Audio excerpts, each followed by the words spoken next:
سواء كان للقطط سواء كان للكلاب. اساسا مرض الطاعون اللي صاب البشريه بهالزمانات قضى على نص الكره الارضيه فينا نقول، فهو من اخطر الامراض فعلا اللي ممكن تصيب الحيوانات.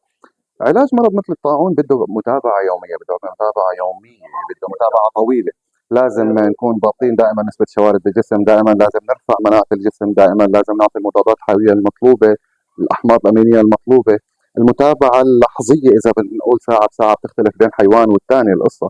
وبالتالي علاج مرض مثل الطاعون هو المرض اللي اكثر صبرا لازم يكون نتحلى فيه لحتى نعالجه.